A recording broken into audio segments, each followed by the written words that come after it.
suaminya yang sudah menikah. Sedangkan pena Bapak berikan kepada ulama agar mereka menulis. Jangan Bapak berikan pisau kepada anak kecil, dia akan melukai. Innallaha ya'murukum an tu'addul amanat, letakkan amanah ini. Dan dua persoalan Allah. Yang kedua, wa idza hakamtum bainan nas an tahkumu bil adli. Begini ulama ijtima' berkumpul dan umat menyambut, ini amanah ini sedang di pundak Bapak. Bapak adil. Adil. Jangan Bapak beri terlalu besar, jangan Bapak lihatlah dengan keadilan. Sab'atun yuzilluhumullah, 7 golongan yang akan mendapatkan naungan Allah nanti.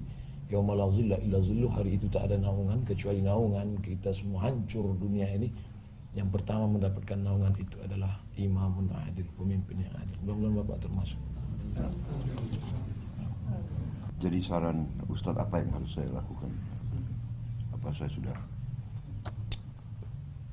Buah durian kalau hanya sekedar berputik, orang cuek. Tapi kalau dia sudah berbuah harum ranum, ada orang akan melempar, monyet akan naik. Sekarang buahnya sedang harum, maka Bapak tabah kuat, serahkan pada Allah. La haula wala quwata illa billah. Ini jihad yang paling besar, jihad menjadi pemimpin. Sampai-sampai kata Imam Ahmad bin Hanbal, seandainya doamu makbul dan doa itu cuma satu, mintalah pemimpin yang adil. Itu doa dari Imam Ahmad bin Hanbal berkata, Imam Hambali, seandainya doamu makbul dan doa itu cuma satu, maka mintakanlah berikan kami Republik Indonesia pemimpin yang adil. Kalau Bapak adil, seluruh negeri ini akan mendapatkan keadilan.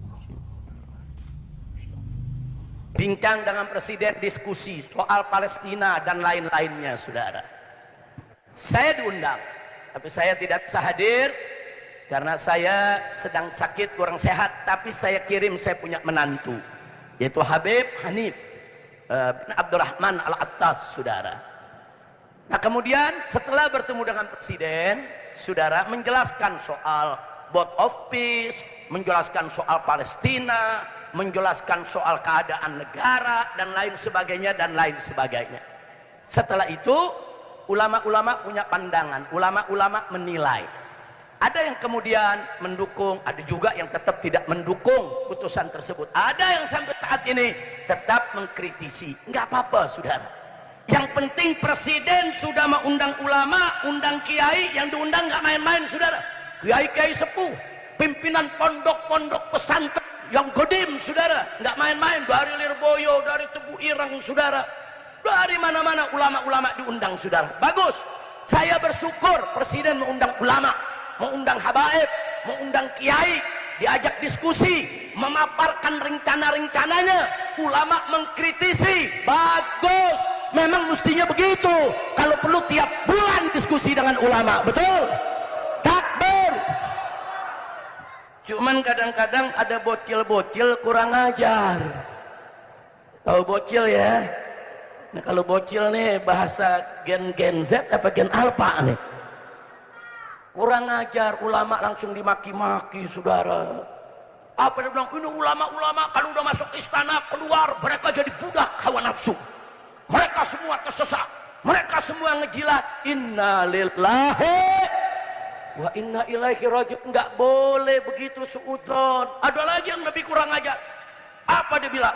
Walaupun sejuta ulama sudah setuju kepada presiden, saya tetap tidak setuju. Kayak lebih hebat dari ulama dia. Nggak tanggung-tanggung dia bilang, sejuta ulama walaupun sudah sepakat tetap saya tolak. Ente siapa, Cil? Ente siapa?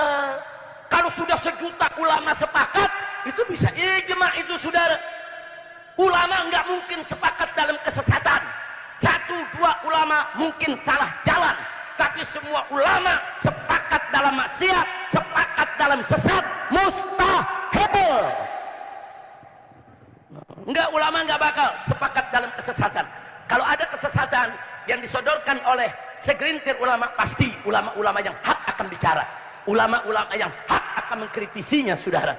Jadi jangan mukul rata. ente siapa? Viral saudara di medsos, walaupun sejuta ulama sepakat, saya tetap tidak setuju. Lu siapa? Bocil, suruh ngaji dulu, nggak boleh begitu. Dia nggak setuju dengan pendapat ulama, silakan. Dia nggak mau ikut pendapat ulama, silakan. Tapi jangan terus menggeneralisir semua ulama nggak benar. Nggak boleh juga langsung melepaskan diri. Sejuta ulama sepakat, saya tetap tidak setuju. Nah, kenapa ini saya sampaikan? Ini bahasa-bahasa begini bahaya. Karena banyak anak-anak kita sekarang ini, Pak, Bu, maaf ya. Nih Bapak Ibu, maaf. Dulu kami kalau belajar, termasuk Kiai Haji Abdus Somad, kita punya guru, kita punya syekh, kita punya dosen. Tapi sekarang ini anak-anak muda kita belajarnya sama syekh Google. Ada lagi syekh AI, ada lagi syekh Grok, ada lagi syekh apa lagi tuh? ChatGPT.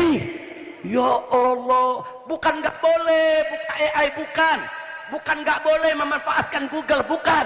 Tapi kalau mau belajar agama, wajib ada syekh, wajib ada guru, wajib nuntut ilmu ke ulama. Kira-kira jelas tidak? Paham tidak?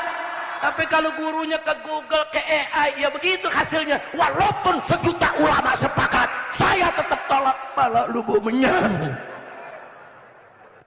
Ini akibat bergurunya sama Google sama AI. Jangan saudara, jangan.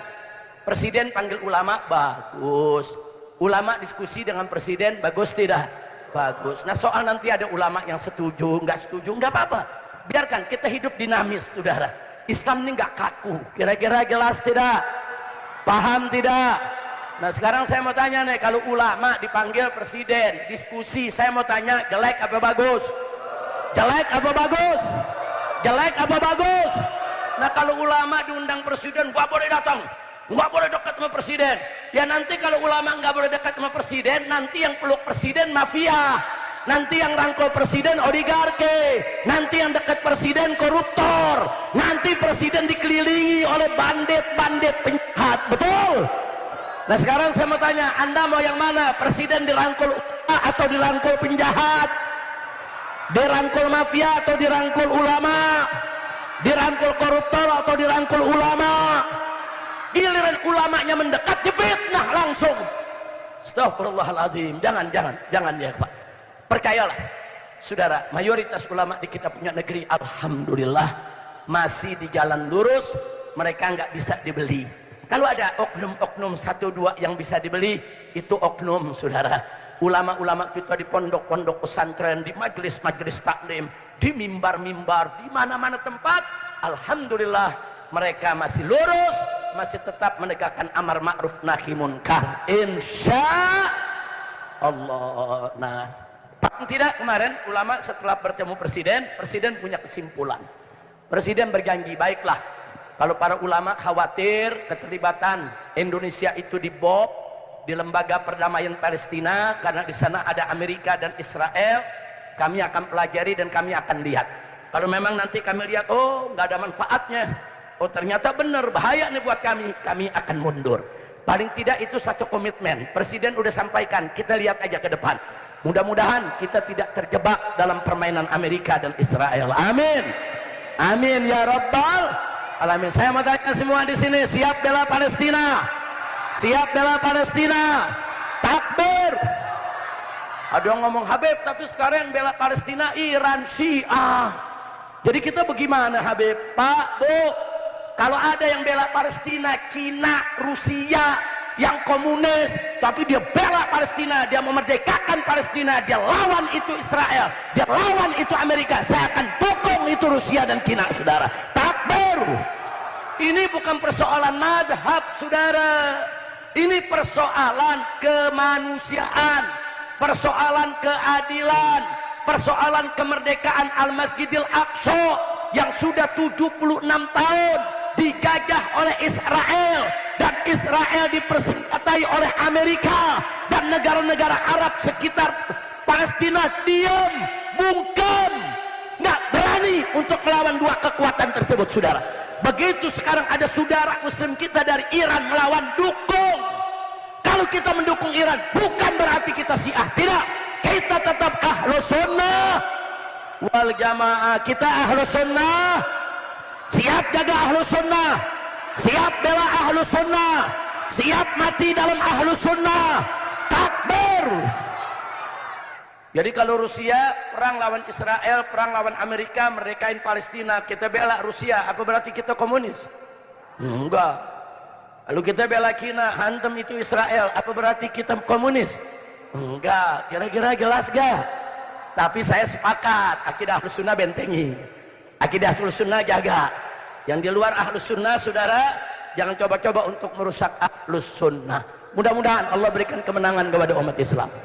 Amin ya rabbal alamin. Maka itu di malam hari ini, saudara, mudah-mudahan dengan karamahnya para ulama kita, para kiai kita yang hadir di tempat kita, begitu juga dengan kebaikan daripada almarhum, kita tawassul supaya Allah memberikan kemenangan kepada umat Islam, agar Allah hancurkan Israel, Allah hancurkan pendukung-pendukung Israel, Allah hancurkan itu semua yang ingin menghancurkan Palestina dan Al-Masjidil Aqsa. Ala hadhihi niyyah wa likulli niyatin salihah.